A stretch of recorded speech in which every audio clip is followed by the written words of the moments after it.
प्यारे छात्रों, नमस्कार। मैं स्वागत करता हूं आप सभी का बुद्ध स्टडी पॉइंट के यूट्यूब चैनल में। आज हम इस वीडियो लेक्चर में 10वीं कक्षा के पहले अध्याय वास्तविक संख्याओं के अंतर्गत प्रश्नावली 1.1 के प्रश्नों को हल करेंगे। इस प्रश्नावली से संबंधित जितने भी कॉन्सेप्ट थे उन्हें पिछले वीडियो लेक्चर में बेहतरीन तरीके से समझाया गया है और अब हम इस अध्याय से संबंधित प्रश्नावली 1.1 के पहले क्वेश्चन की तरफ चलते हैं। तो बच्चों, जैसा कि आप स्क्रीन पे देख पा रहे हैं, पहले क्वेश्चन में 3 अलग अलग क्वेश्चन दिए गए हैं और जिनमें से प्रत्येक का हमें HCF ज्ञात करना है यूक्लिड विभाजन एल्गोरिथम का प्रयोग करके। तो बच्चों, अगर बात करें इस पहले सवाल की तो हमें 135 और 225 का HCF ज्ञात करना है और यूक्लिड विभाजन एल्गोरिथम का प्रयोग करके ज्ञात करना है। तो जैसा कि आप यहाँ पे देख रहे हैं कि 225 बड़ा है 135 से, तो अब हम 135 से 225 में भाग करेंगे। तो ये एक बार में 135 हो जाएगा, घटाएंगे 0, 9, उसके बाद में अब चूंकि ऊपर कोई अंक नहीं है, हमारा शेष फल 90 है और चूंकि HCF का हम लोग ये कॉन्सेप्ट पढ़े थे कि इसको तब तक भाग देना है जब तक कि शेषफल 0 ना हो जाए, तो अब यह हमारा शेषफल भाजक का रूप ले लेगा तथा यह 135 भाज्य का रूप ले लेगा। अब अगर इसमें हम भाग दें तो एक बार में यहाँ भी 90 हो जाएगा, इसको जब घटाया जाएगा तो ये 5 हो जाएगा और ये 13 में से 9 गया 4। पुनः यहाँ से शेषफल 0 प्राप्त नहीं होता है, तो अब हम क्या करेंगे कि इसे भाजक बना लेंगे और पुनः ये जो 90 है इसको भाज्य बना लेंगे। अब 45 दूना हमारा हो जाएगा 90। अब इसको कटाएंगे तो यहाँ पे हमारा शेषफल 0 प्राप्त हो रहा है।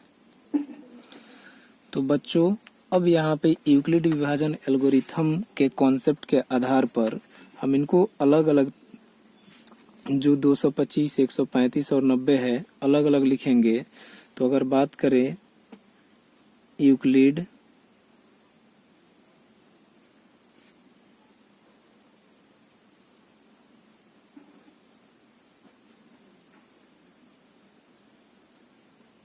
विभाजन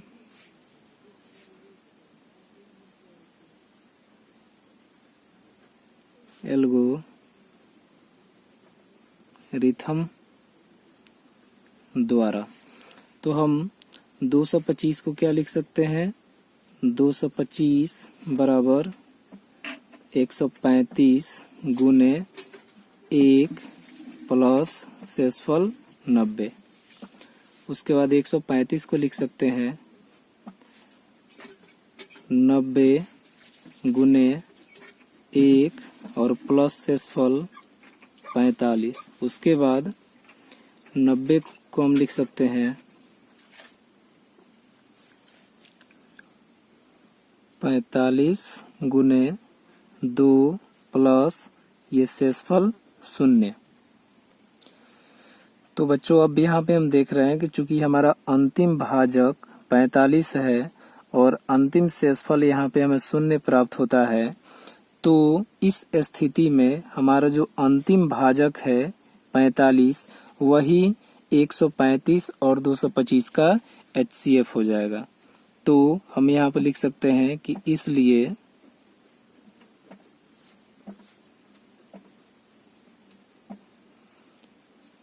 एक 135 और 225 का HCF बराबर 45।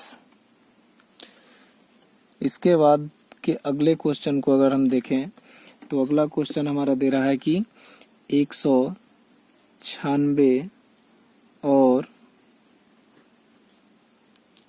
38,220 का HCF प्राप्त करना है। तो आप यहाँ पे देख रहे हैं कि यह 38,220 जो है बड़ा है 196 से। तो अब हम यूक्लिड विभाजन प्रमेयिका का पहले प्रयोग करते हुए हम इन दोनों का HCF निकालने के लिए जो भी हमारे पास कॉन्सेप्ट है उसके आधार पर आगे चलेंगे। तो 196 से हम भाग देंगे 38,220 में। तो अब अगर बात करें तो ये एक बार में यहाँ पे हो जाएगा 196। जब इसको घटाया जाएगा तो 12 में से 6 गया 6, उसके बाद 17 में से 9 गया 8, और ये हमारा एक बचा, ऊपर से 2 उतर जाएगा यहाँ पे। उसके बाद में पुनः ये हमारा 9 बार में जाएगा, और 9 से जब 196 में गुना करेंगे तो ये हमारा हो जाएगा 1764। उसके बाद में इसको जब घटाया जाएगा तो यहाँ पे हो जाएगा हमारा 8, और ये हो जाएगा 15 में से 6 गया 9, ये कट जाएगा, ऊपर से 0 उतरेगा। उसके बाद में ये 5 बार में हो जाएगा हमारा 980। अब आप यहाँ पे देख रहे हैं कि हमारा शेषफल 0 प्राप्त होता है, अर्थात कि यहाँ पे जो भी संख्याएं हैं कट चुकी हैं।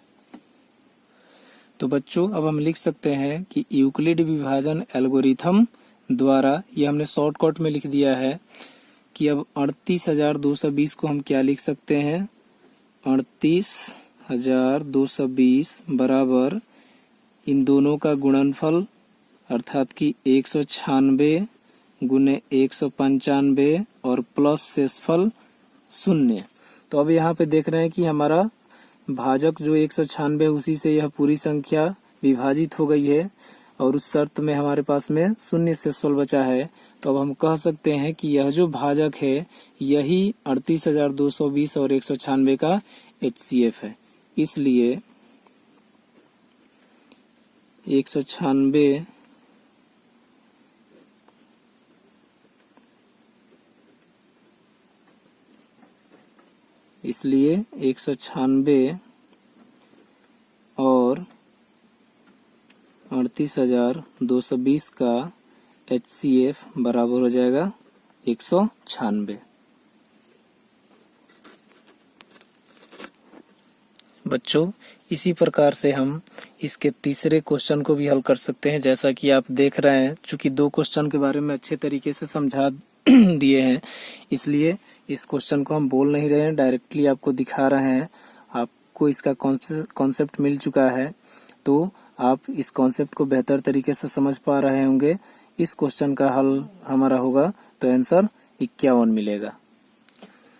तो बच्चों अब चलते हैं दूसरे सवाल की तरफ। तो जैसा कि आप स्क्रीन पे देख पा रहे हैं, दूसरा सवाल हमारा कह रहा है कि दर्शाइए कि कोई भी धनात्मक विषम पूर्णांक 6q+1 या 6q+3 या 6q+5 के रूप का होता है जहां q कोई पूर्णांक है। तो इसके लिए हम मान लेते हैं कि a कोई धनात्मक विषम पूर्णांक है, अर्थात कि माना a कोई धनात्मक विषम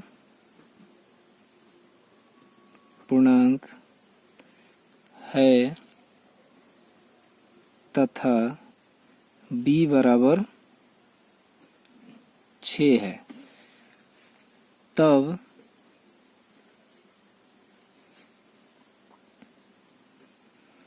यूक्लिड विभाजन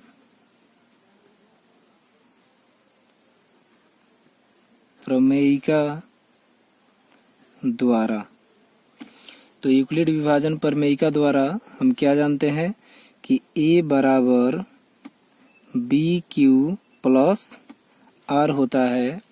तो अब अगर यहाँ पे बात करें तो b बराबर हमने 6 माना है, तो इसके हिसाब से हमारा हो जाएगा a बराबर b के जगह पे 6, तो 6q प्लस आर। अब अगर बात करें इस पैटर्न को आगे लेके चलें तो चूंकि हम जानते हैं कि जो हमारा शेषफल होता है वह कभी भी भाजक से छोटा होता है, तो यहाँ पे हम लिख सकते हैं कि r का मान हमारा हो जाएगा r बराबर, चूंकि शेषफल जो होगा हमेशा भाजक से छोटा होगा और भाजक b के जगह पे 6 है, अर्थात कि r का मान उससे छोटा 0 से लेकर के 5 तक होगा।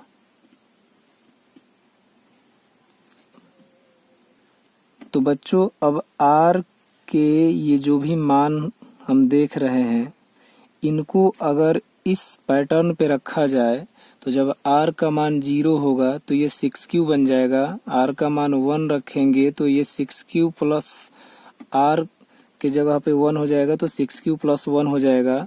उसके बाद में 2 रखेंगे तो 6q प्लस 2 हो जाएगा। इसी प्रकार 6q plus 1, 6q plus 2, 6q plus 3, 6q plus 4 एवं 6q प्लस 5 ये a के संभव मान होंगे, क्योंकि हम r के जगह पे जब इन वैल्यूज को पुट करते जाएंगे तो हमें ये प्राप्त होगा। तो अब चूंकि हमारा क्वेश्चन कह रहा था कि a कोई धनात्मक विषम पूर्णांक हो, अर्थात कि a के जो संभव मान होंगे वे हमारे धनात्मक विषम पूर्णांक होने चाहिए। तो अब अगर बात करें हम यहाँ पे 6q प्लस 2 और 6q प्लस 4 की, तो ये चूंकि देखने से हमारे विषम पूर्णांक नहीं दिख रहे हैं, अर्थात कि अगर बात करें 6q प्लस 2 और 6q प्लस 4 की, तो ये 3a के जो संभव मान हमारे सामने हैं ये 2 से विभाज्य हैं। तो चूंकि 6q प्लस 2 एवं 6q प्लस 4 2 से विभाज्य हैं,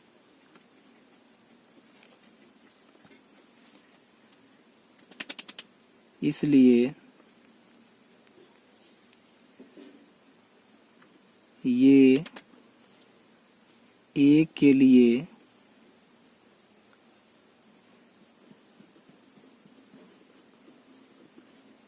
धनात्मक विषम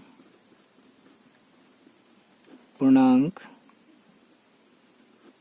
नहीं हो सकते हैं। अतः 6q प्लस 1, 6q प्लस 3 और 6q प्लस 5 a के लिए धनात्मक विषम पूर्णांक के रूप के होंगे। इसलिए हम लिख सकते हैं कि अतः a 6q plus 1, 6q plus 3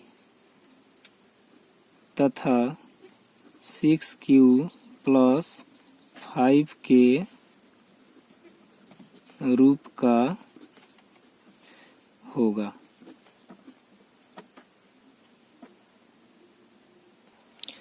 बच्चों अब इस प्रश्नावली के हम तीसरे सवाल की ओर चलते हैं, और जैसा कि आप देख पा रहे हैं तीसरा सवाल हमारा कह रहा है किसी परेड में 616 सदस्यों वाली एक सेना की टुकड़ी को 32 सदस्यों वाले एक आर्मी बैंड के पीछे मार्च करना है। दोनों समूहों को समान संख्या वाले स्तंभों में मार्च करना है। उन स्तंभों की अधिकतम संख्या क्या है जिनमें वे मार्च कर सकते हैं। तो अगर बात करें बच्चों कि स्तंभों की अधिकतम संख्या की, तो ये जो हमारी दो संख्याएं सामने आ रही हैं 616 और 32, इन दोनों का HCF जो होगा स्तंभों की अधिकतम संख्या के बराबर होगा। तो बच्चों हम लिख सकते हैं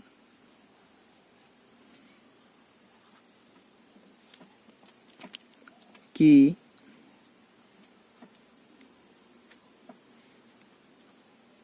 स्तंभों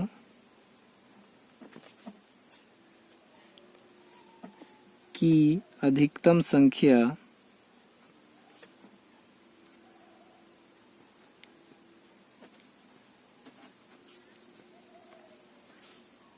बराबर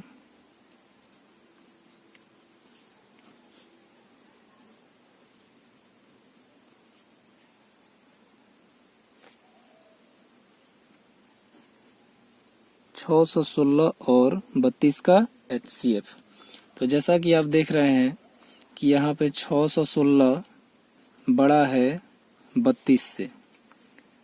तो बच्चों अब हम 32 से 616 में भाग करेंगे तो ये यहाँ पर एक बार में हो जाएगा 32, घटाएंगे 9, 2 ऊपर से 6 उतर जाएगा। उसके बाद में ये आपका 9 बार में यहाँ पे हो जाएगा 288। उसके बाद जब इसको घटाएंगे तो ये 16 में से 8 जाएगा, 8 बचेगा, फिर ये दोनों कट जाएगा। उसके बाद यहाँ पे 32 आ जाएगा और ये 8 से 4 बार में 8 चौके 32। यहाँ पे हमारा शेषफल 0 हो जा रहा है कट करके। तो अब यहाँ पे हम यूक्लिड विभाजन एल्गोरिथम द्वारा 616 को क्या लिख सकते हैं? 616 बराबर 32 गुने 19 और प्लस ये शेषफल 8। उसी प्रकार 32 को हम लिख सकते हैं 32 बराबर 8 गुने 4 और यहाँ पे शेषफल चूंकि 0 है तो 0। तो इस हिसाब से स्तंभों की संख्या चूंकि जो दोनों संख्याओं की HCF होगी, तो आप यहाँ पे देख रहे हैं कि हमारा शेषफल 0 प्राप्त हो गया है और अंतिम भाजक 8 है। तो यही अंतिम भाजक इन दोनों संख्याओं का HCF होगा तथा स्तंभों की अधिकतम संख्या भी 8 ही होगा। तो इसलिए हम लिख सकते हैं कि इसलिए HCF of 616 and 32 equal to 8 और यह 8 जो है हमारा स्तंभों की अधिकतम संख्या है।